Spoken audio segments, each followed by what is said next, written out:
Well, hello and welcome to Movement Church Online. I'm Chris, I'm the pastor here at Movement Church, and we're so glad and honored that you made the decision to join us on this Sunday. Today we're beginning a brand new series called Fun-damentals. We're putting the fun in fundamentals, and today is also Football Sunday in person and here online. And so I hope you're ready today to enjoy some fundamentals. Today we're talking about the fundamentals of your future and beginning this series. And man, I'm really excited for this message. I'm excited. I hope that you'll take some time to share this with someone that you think might find it helpful. And so however or wherever you're watching from, today we're so glad that you're here, and we're going to dive right in to part one of Fundamentals.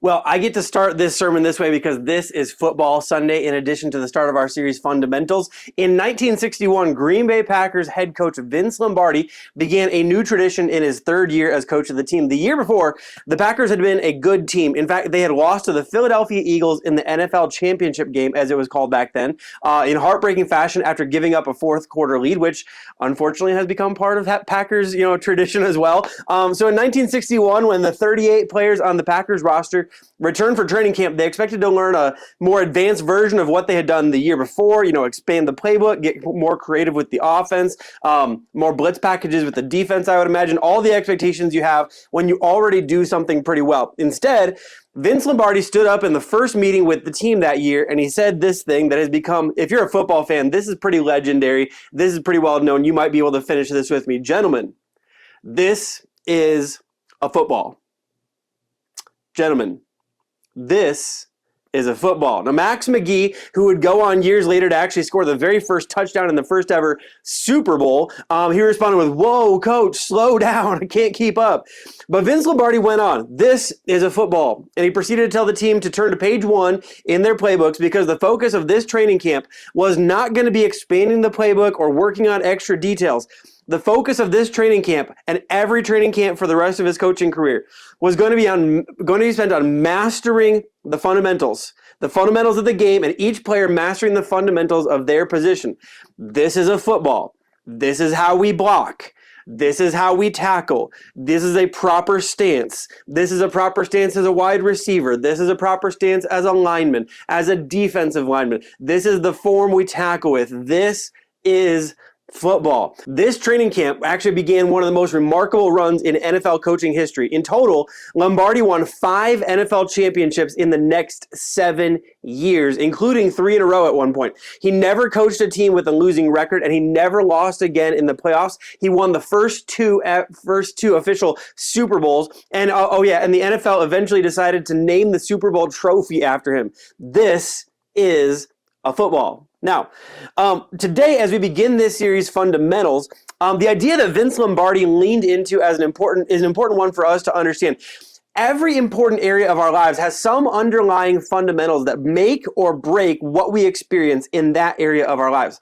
And when we lean into the fundamentals and pay attention to the fundamentals and work the fundamentals, things tend to work out pretty well, right? And when we ignore the fundamentals, when we break the fundamentals, when we violate the principles, life tends to get pretty messy. And so for that reason, it's incredibly important for us to know and master the fundamentals.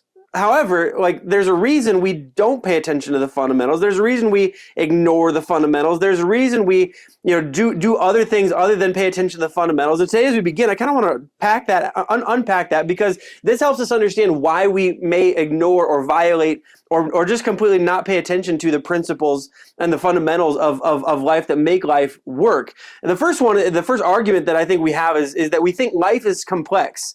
Life is complex, not simple. If it was simple, fundamentals would work, but life is complex. Life has a lot of moving parts and a lot of ever-changing relationships, and my relationship with my kids is changing, my relationship with my wife and my spouse is changing, relationships at work are changing, my responsibilities at work are changing, our financial picture's changing, where we live, we're changing houses, we're changing cars, our kids are going to different schools. There's friendship, it changes as you go from your 20s to your 30s to your 40s. It's different in all kinds of life. Surely you're not going to tell me I just need to nail down a few fundamentals and that all of that will work out. You can't just say that just getting a few simple things right is going to make or break my life. I agree with you. Life is complex. Life is made up of a bunch of important things and a bunch of important relationships, important areas and segments that make up life. But what I know and what deep down you know and all, like, is that those important areas of life, they each have some non-negotiables. Like, they each have some things that you can't ignore, that you have to get right. Like,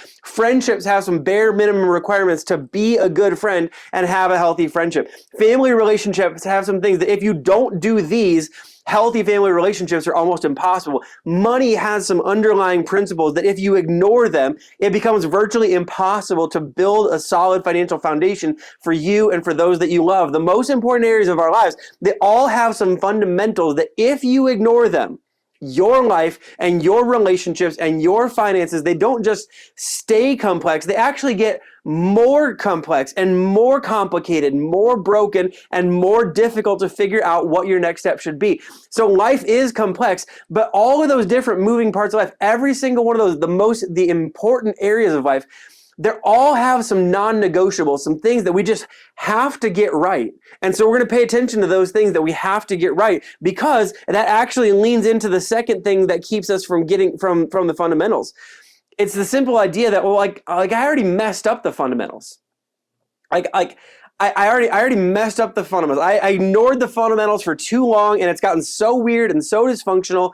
And, family's gotten weird, family's gotten dysfunctional. Like, friendships has got, like, my future, my finances, like whatever it is that I should have been paying attention to, I didn't pay attention to it. And now those important areas of my life, they've gotten so messed up because I didn't pay attention to the fundamentals. And what we think is, because I broke the fundamentals, now the fundamentals won't work. Like, now, because I ignored the basics in my family, I've created such difficulty in family relationships that I need to do something big. I need something that can solve the bigness of the problem that I caused. Or, because I ignored the fundamentals when it came to my health, like, now I have such big health issues, the fundamentals won't solve this health issue. Or, like, because I ignored the fundamentals at school, I dug myself such a hole that, now the only option I have is something crazy, like using AI to generate, my essays, and I can't, like, and to cheat. Like we think because I broke the fundamentals, I've made things more complex, and because things are complex, I need a complex solution for the mess that I created by ignoring the fundamentals. And for that, there's just simply two thoughts that I want to make sure we lean into today. And it's simply this. Number one is that it's never too late to start working the fundamentals. Whether it's your health, whether it's your future, whether it's your family, whether it's your friendships, whether it's your finances, it's never too late to start working the fundamentals. Like, you may find yourself at 38 and you've ignored the fundamentals of physical health for the last for the last 20 years of your life, as you've been an adult for 20 years. But here's the thing. What's amazing about this is all kinds of people get healthy at 38 and into their 40s and into their 50s. All kinds of people start paying attention to the fundamentals later in life than they wish they had. And when they start paying attention to the fundamentals of their health, they get healthy. All kinds of people across the course of life hit 45 and realize that they're they're only 20 years away from retirement, and they should have been paying better attention to the fundamentals of their finances. And they figure it out when they start paying. It's never too late to start working the fundamentals. Now, you may wish you had started earlier, but it's never too late now to start working the fundamentals. And if you don't start now, tomorrow is still not too late. It is not too late. It's because it's never too late to start working the fundamentals. The sooner you start working the fundamentals, the better and healthier your relationships and your dynamics and your financial picture and all of that stuff will be. But it's never too late today to start working the fundamentals. You are never too far into your story. You are never too far into your life to start working the fundamentals and to reap the benefits of working the fundamentals. And the second thought that I want to dive in today before we get to today's topic is really this. The best way to repair what got broken by ignoring the fundamentals is to return to the fundamentals. Like, when life gets really complex and really broken and really jacked up, and family gets really messed up, and relationships with kids gets really jacked up, and when relationship with your spouse gets really messed up, and when your financial picture is absolutely not what it should be, and when you look at your future and you think, I've messed up too much to ever get the future that I wanted, the best way to repair what got broken by ignoring the fundamentals is not to look to some complex solution, is not to look to I need a big solution because I got a big problem. The best way to repair what got broken by ignoring the fundamentals, ironically, is to return to the fundamentals.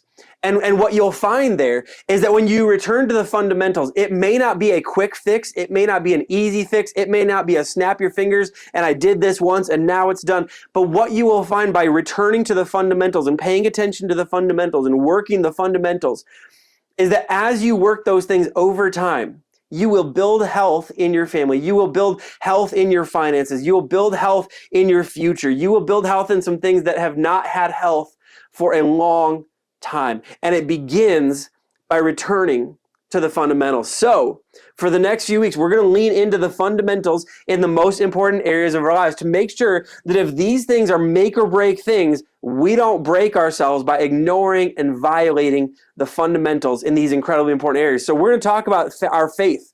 We're talking about our relationship with God and the fundamentals of our faith. We're going to talk about our family relationships, the things that make family, make or break family. We're going to talk about our finances, like the things that make or break our financial future, whether you're 22 or whether you're 35 or whether you're 52. These are things that make or break your finances. And today we're going to talk about the fundamentals of our future. And when it comes to your future, when it comes to our future, when it comes to each of our future, there's three things that I know to be true about every single one of us. Number one is that each of us has a future. Number two is that each of us has hopes and dreams for our future. And number three is that each of us has worst nightmares for our future. Like each of us has a future, and I grew up Pentecostal enough that I know this phrase is really important to throw on the end of saying each of us has a future. Each of us has a future should the good Lord tarry. And some of you're like, I have no idea what that means. If Jesus doesn't return, if the rapture doesn't, like if that doesn't happen in the next moment, every single one of us has a future. We don't all have the same amount of future, but if you're living and breathing today, there is some future ahead of you tomorrow. There is something that's ahead of you. Every single one of us, we have a future. We may not all have the same amount of future. If you're watching and you're 22 and someone else is watching and they're 70, 77, chances are the 22-year-old has more future than the 77-year-old, but all of us have some future ahead of us. With that future, each and every one of us has some hopes and dreams for our future. Like there are places that you want to be. There are things that you want to accomplish. There's who you want to become and what you want your life to look like. There are hopes and dreams that you have, because every single one of us has hopes and dreams for our future. There's things you want to do, places you want to go, places you want to end up in life, like all kinds of things that you want to accomplish. Each of us has hopes and dreams. And with that, each of us also has some worst nightmares for our future. There's places you don't want to end up. There's people there's a person you don't want to become. And there's things that you never want to have happen in your life and never see become the reality in your life. And so since we all have a future, and since we all have places we do want to end up and places we don't want to end up,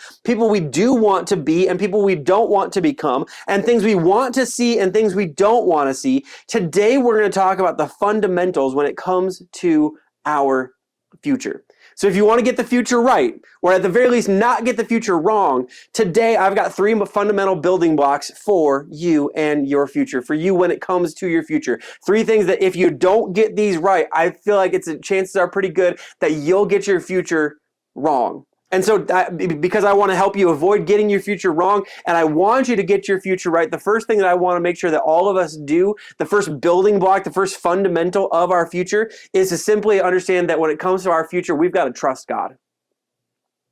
Now you're like, in church, trust God. Yeah, okay. Listen, here's what this means. In Proverbs chapter 3, verses 5 and 6, and my girls learned this a couple weeks ago, and actually in-person service today, my oldest daughter is actually going to help me by quoting this verse. But Proverbs chapter 3, verses 5 and 6, this is the version that they memorized. It says, trust in the Lord with all your heart. Do not depend on your own understanding. In all your ways, obey him. Then he will make your paths smooth and straight. See, trust is one of those words that honestly we don't talk enough about in church world. Like we talk a lot about believe, not nearly enough about trust, because like you can believe in God, believe in the existence of God your entire life, but never actually trust God. And this is going to seem ridiculous here for a second, but I want you to follow me in this picture of what trust looks like. In our culture, we've developed a huge lack of trust. And the best way that I know to visualize the lack of trust is through something we experience every single day, or something I experience almost every day, because I am an opener of doors. I don't know about you. if I don't know if this is in every person or not, but I am an opener of doors. I'm polite. Like, I was raised with good, solid Midwestern politeness values, okay? So whether it's by blood or by training, it's now in my nature that if I'm walking in or out of a building, and if it's got a door that needs to be held, I automatically look around to see if there's anyone coming in the direction of the door or coming behind the direction of the door that I should hold the door for. Now, here's where trust comes in. When I'm holding open the door, the complete stranger looking at me who has smiled and thanked me for holding the door, 9 times out of 10, what they do when they come to the door is they will then take their own hand and hold the door open that I am already holding while they walk through. Like I guess I don't appear trustworthy enough to 9 out of 10 people that, yeah, I have held the door. Like they think I'm holding it open just so at the last possible moment when it could be the absolute funniest thing in the world that I'm just going to slam it in their face. Again, that's a silly and it's a ridiculous example of what a lack of trust looks like. But here's what it means. Sure, this stranger has opened the door for me. Sure, they have held it for the last 20 seconds while I'm walking up to the building, or they have held it open and they've made eye contact with me as a sign to say, oh, I'm holding the door open for you while you've got your drink and your hot dog and you're coming out of the gas station. I've got the door. They look at that and they go, surely this stranger has held the door open for this long, but I can't trust them enough to hold the door open while I walk through. I've got to put my own hand on it in order to ensure that it stays open. It's a lack of trust. And here's the thing, when it comes to God, I think what so often happens when it comes to God and when it comes to our future is that God is standing holding open a door for us, and our response is, I better put a hand on that door and hold it open too. All the while God is standing looking, I actually believe, looking more trustworthy than me, if that's even possible, holding the door open and saying, hey, I've got this. I need you to walk through. That's what trusting God looks like. It's walking through the doors that God has already opened. And it's trusting that if God is standing in front of a door closed, we don't try to force the door open to walk where God has clearly closed. I love this verse in Isaiah chapter 30, verse 20 through 21, where the prophet Isaiah, speaking on behalf of the Lord, he said, your teacher will not hide any longer. Your eyes will see your teacher. And whenever you turn to the right or to the left, your ears will hear this command behind you. This is the way, walk in it. And so the question really becomes, will we trust God enough to follow his leading? That when we hear that voice that says, this is the way, walk in it, we don't go, you know what, God, but I think that's the way. And so I'm going to walk there. Or, God, I see you holding this door open. And I understand you want me to walk through, but I'm actually going to be, I'm convinced that you're not strong enough to hold that door. So I'm going to stand and hold the door rather than walking through. Or, God, I see you standing in front of the door and you're shaking your head like a bouncer and you're saying, this is not the way. Please do not, you are not to go in here. And we don't reach for the door and try to shake it open and try to figure out a way to sneak on through this thing. We simply trust God. The question for us when it comes to our future is if we believe that God has our future, that God has plans and hopes for our future, that he has a purpose and he has a plan for our future, will we trust him and his goodness and his wisdom enough to say, God, if this is what you have for my future, that's what I want for my future. And I'm willing to follow your leading. I'm willing to follow your direction. I'm willing to walk in your wisdom. I want to walk in your way. I want to walk according to your purpose because, God, whatever you have for my future, I trust you, and I trust that you are good, and I trust that you are wise, and I trust that you have what's good and you have what's wise. If you want to get your future right, it begins with trusting God. And so the question that we all should start by answering today when it comes to getting this fundamental thing right is, will you trust God enough to follow his leading?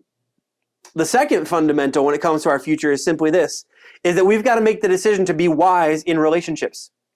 To be wise in relationships. Proverbs chapter 13, verse 20 says this: "The one who walks with the wise will become wise, but a companion of fools will suffer harm." That by walking with wise people, we become wiser people. And by walking with fools, we suffer for being around foolish people. We don't become fools, but we suffer for being around fools. And here's the thing: your quality of life, it will be determined by the quality of the relationships in your life. Every single one of us. If we're spending our time with wise people, if we're investing our lives in being around wise people, if we make sure that that we spend time with people who love the Lord, like, we will become people who are wise. We will become people who love the Lord, because we become like the people that we spend time with, and we experience the consequences of the decisions of the people that we spend time with. And so either we spend time with wise people or we spend time with foolish people. Either we spend time with people who love the Lord, or we spend time with people who don't love the Lord. Either we spend time with people who are smart with their finances, or we spend time with people who are not smart with their finances. Either we spend time with people who care about their reputation, or we spend time with people who don't care about their reputation. Either we spend time with people who care about their relationship with their kids, or we spend time with don't care about their relationship with their kids. Either we spend time with people who care about their schoolwork, or we spend, like, are you getting the picture of this? And what you and I ultimately need to wrap our minds around, and if you haven't wrapped your mind around this, you've got to wrap your mind around this, is that the quality of your life is going to be determined by the quality of the relationships in your life. And the quality of the relationships in your life, it's determined by the quality of the people that you spend your life with. We need to make wise decisions when it comes to the people that we spend time with. And here's the thing, again, most of us, we don't really choose the people that we spend life with.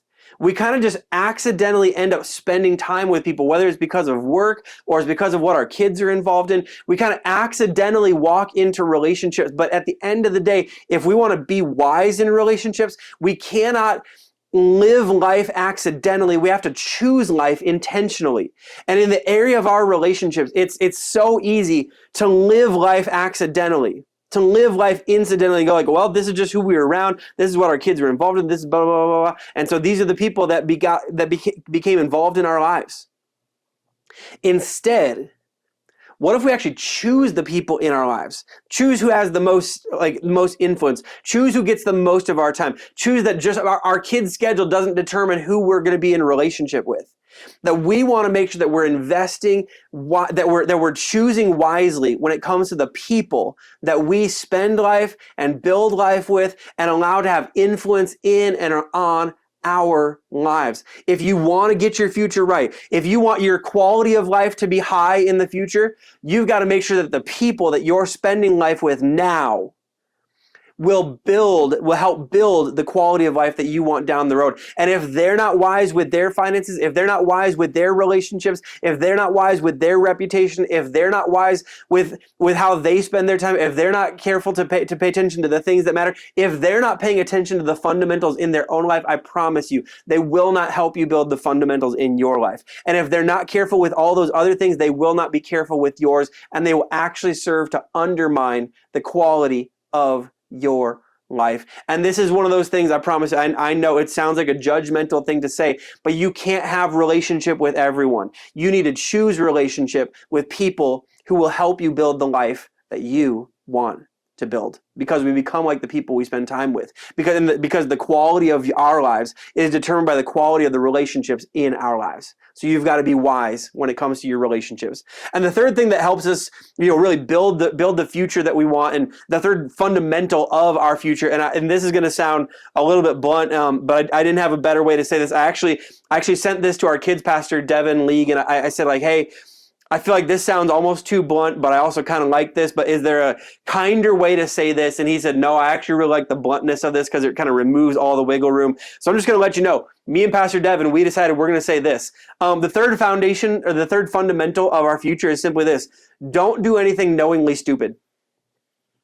Don't you love that? Aren't you glad you showed up for church online today? Don't do anything knowingly stupid. Don't do anything that when you look at it, you go, yeah, I know this is dumb, but I'm going to do it anyway. Don't do anything that if someone else were asking you whether or not they should do it, you would be like, oh no, don't do that. That's dumb.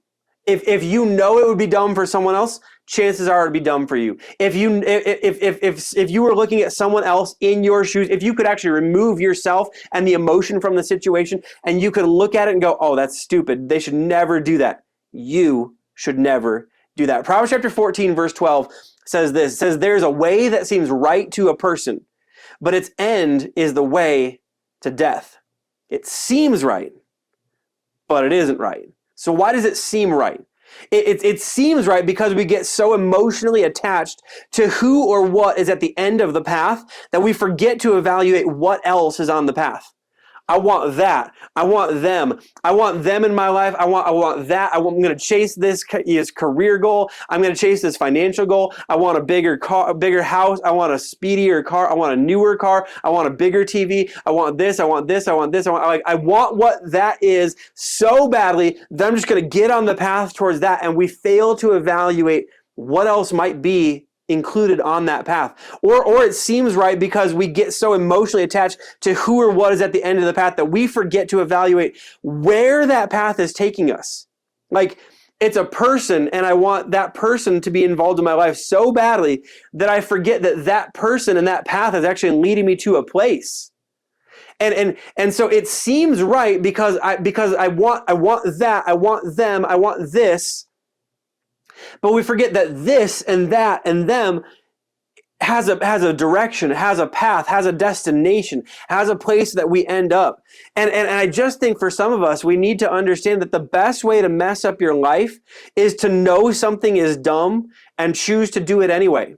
To fail to evaluate, to ignore the things that ooh, I want that. And sure, there's a whole bunch of red flags along the way. And sure, maybe even a few beige flags and like a few pink flags. I'm not sure if it's red, but if I saw with the right colored glasses, sure it'd be red, but I think it looks kind of pink. Maybe it looks a little green.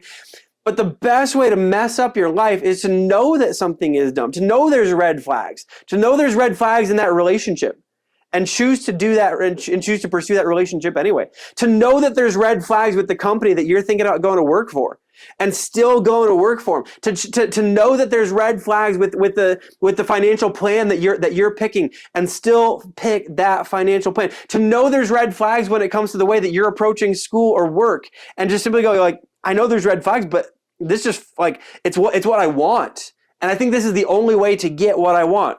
Like the best way to mess up your life, the best way to jack up your life, the best way to wreck your future is to know that something is dumb and choose to do it anyway.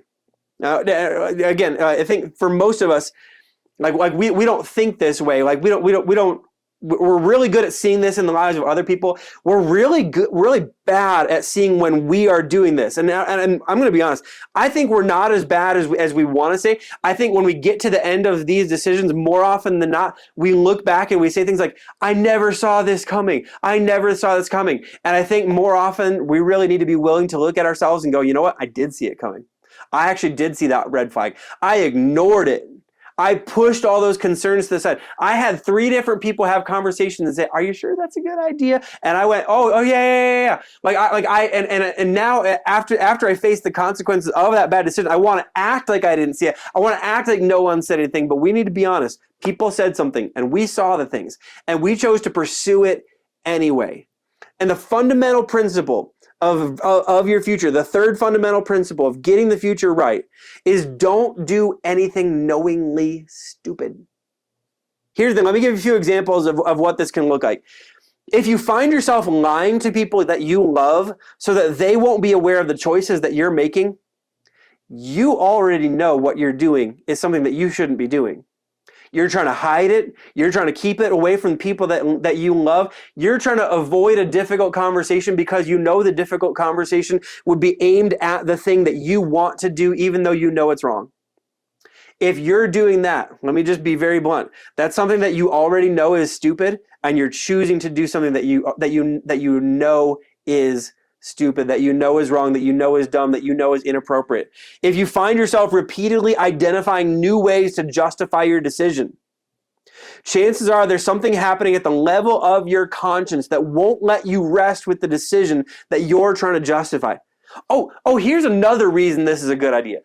Yeah, just another reason I need to do this.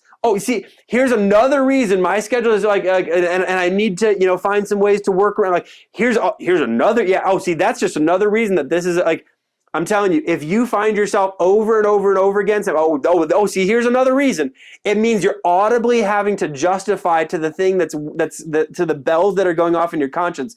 No one else is asking for more reasons. They already know what you're talking about and what you're thinking about doing is something that's inappropriate and something that is not right for you. The person that you're trying to convince is you, because deep down inside, you know you're about to cause problems for you.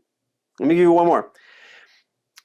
If you hear yourself saying, well, that's a future me problem, let me tell you what you know about what you've already acknowledged in that sentence. You're creating problems for future you. And what is creating problems for future you is probably something that today you shouldn't be involved in.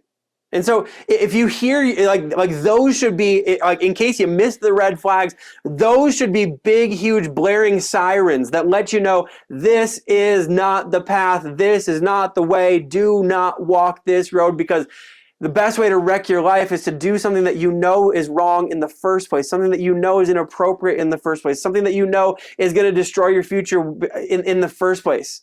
And here's the thing, when it comes to this, when it comes to like being wise in our relationships, when it comes to making the right decisions, I think for many of us, like, I don't know what your life looked like when you were growing up. I was continually told early on in life that I looked a lot like my dad. My dad's got black hair. I got blonde. I had blonde hair. Now I got hair that's getting a little bit darker. But I also know this when I look at my own daughter. My daughter, my oldest daughter, my 7-year-old Noble, she looks almost exactly like just a girl version of me when we were the same age.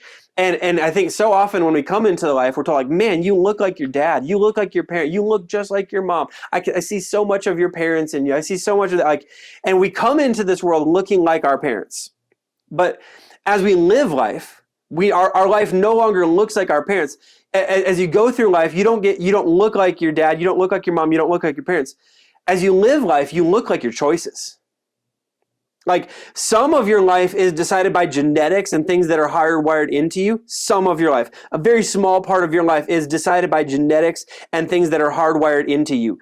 Most of your life is decided by the choices that you make. Like the end of this is simply that we start life looking like our parents. We live life looking like our choices. And if that's true of me, and if that's true of you, the things that we need to make sure that we do is when we make a choice, I want to make the choice to trust God. And so if God has weighed in, if God is weighing in, if God is speaking to me, if God is pointing the way, if God is paving the way, if God's holding open the door, I want to trust God first and foremost. When it comes to my future, I want to make the choice to trust God, that He has and He is what is best for me and for my future. And I want to make the choice to be wise when it comes to my relationships, to surround myself with people that I actually want my life to look like their life. And I want my life to feel like their life. And I want my finances to look like their life. And I want my relationship with my kids to look like their relationship with their kids. And I want to learn from their wisdom. I don't want to have to learn from, I don't want to have to make up from their foolishness. I want to be wise in choosing the people that I spend time with. I want to be wise in my relationships, knowing that I'm going to become like the people that I spend time with. And when it comes to my decisions, I'm going to make wise decisions. I'm going to not choose anything and not do anything that I already know to be a mistake. If I know it's a mistake, I choose to not make the mistake. I choose to walk in wisdom. I choose to trust God. I choose to walk wisely in relationships. And as we do that, this is the fundamental building blocks. This is the fundamentals of your future. Because if you'll trust God with your future, and if you'll walk wisely in relationships, and if you'll just simply make the decision that I'm not going to do anything that knowingly blows up my future, you give yourself a much better chance than most of the world around you of building the future that you actually want and getting your future right, which is what all of us want. So when it comes to building the future that we want and growing the future that we want and developing the future, living the future that we want, Could we make the decision today that we're going to get the fundamentals right? We're going to trust God. We're going to walk wisely in relationships. And we're not going to do anything that we know to be stupid. Because we don't want to blow up our future. We want to get our future right. And to do that, we're going to get the fundamentals right. Would you let me pray for you today? Heavenly Father, thank you so much for who you are. Thank you for your love, your grace, your mercy. Thank you for everything that you are to us, everything that you have for us. And God, thank you today that as we lean into your word, as we talk about our future, as we talk about these fundamentals, God, thank you that your word has laid out the fundamentals of getting our future right. So God, today I pray that you would help us to trust you when it comes to our future. God, that if we're going to get our future right, it begins by trusting in you because you are and you have and you know what is best for our future. And you're going to pave the way and you're going to provide the way and you're going to point the way and you're going to open the doors and you're going to close doors that we shouldn't be walking in. So God, help us to trust you and walk through whatever doors you're holding open. Help us to not try to walk through any doors that you're holding closed. And God, whatever path you want us to walk on, would you point the way and we will follow. We want to hear your voice saying, this is the way, walk in it. And we are going to trust you enough that we'll walk in it. God, we want to get our future right. So God, today help us to have wisdom to know what relationships to lean into and what relationships to avoid. What relationships and what voices need to be dialed up and what relationships and what voices need to be dialed back. And God, help us today. God, as so many of us, as we're walking through life, help us when we see the red flags to actually have the wisdom to slow down. Help us when we hear the blaring sirens to actually have the wisdom to turn around and walk back to where you want us to be. God, would you help us to be people who just, as we said today, that we wouldn't be people who do anything knowingly stupid. That we wouldn't know, I think this might blow it up. I think this might cause some real problems. I know if this is a future me problem, God, help us to be willing to turn around and choose a different path because we don't want to blow up our future. God, if it's true that when we start life, we look like our parents, but as we live life, we look like our choices, help us to make choices that look like the life that we want to build. And so God, help us to trust you. Help us to walk wisely in relationships. Help us to pay attention to the warning flags so that when we see something that might wreck our future, we don't continue to walk down that path for one more moment. And God, as we pay attention to these fundamentals, would you help us to build the future and build the life that you have for us? Because God, that's what we want for us more than anything else. So God, we love you. We pray this all in Jesus' name. Amen.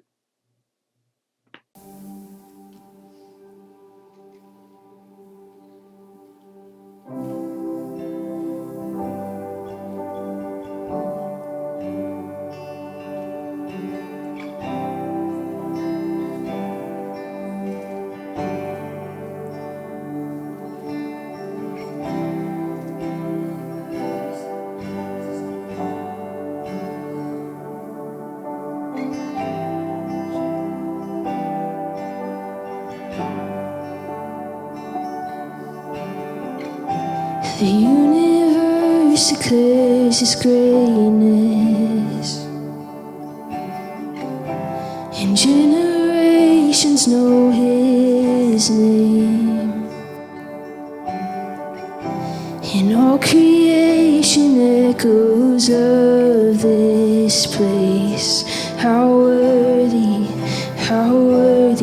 is our God, 'cause He is hope and He is alive. He is faithful all the time, and He is good and He is God, and His word will never be stopped. And every hour, every day, He deserves the highest praise. Oh, how worthy is our God.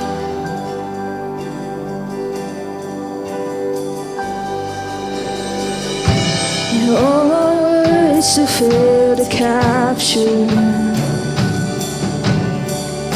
the wonders of His majesty. Still He's honored when we simply sing. How worthy is our God. He is hope, He is light, He is faithful all the time.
is the love of Jesus Christ. He is hope, He is life, He is faithful all the time. He is good and He is God, and His word will not be stopped. And every hour, every day, You deserve the highest praise. Oh, how worthy is our God. 'Cause He is hope, He is life, He is faithful all the time. He is good, He is God, and His word will not be stopped. And every hour, every day, You deserve the highest praise. Oh, how worthy is our God. And oh, how great is His name. And forever He will reign. And oh, how deep, and oh, how wide is the love of Jesus Christ. And oh, how great is His name. And forever He will reign. And oh, how deep, oh, how wide is the love of Jesus Christ.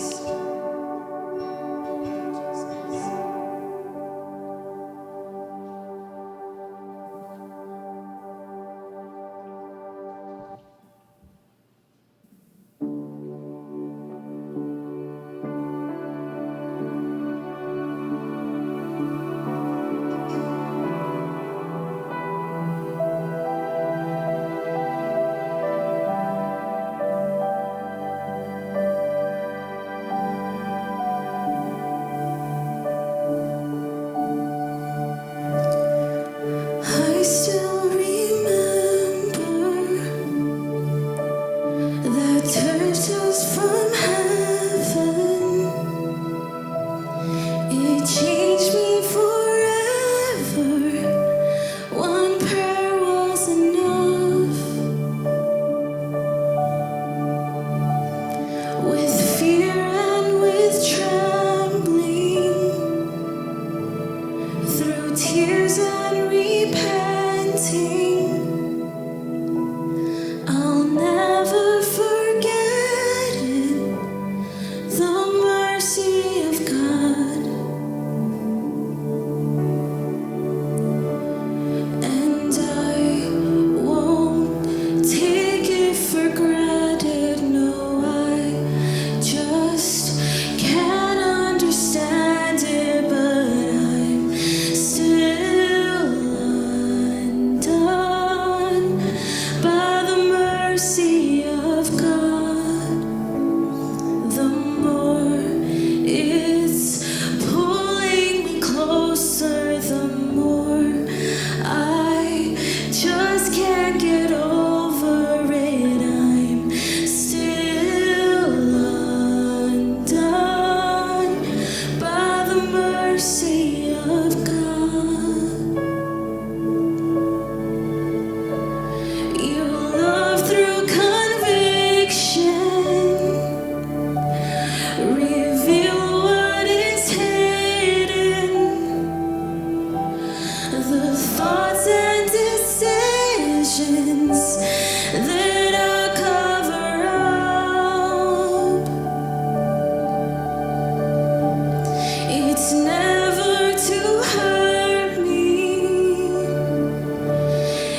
Well, once again, thank you so much for joining us today. Hopefully you found today to be hopeful and encouraging and challenging, and hopefully it helps you become a better follower of Jesus because of your time with us.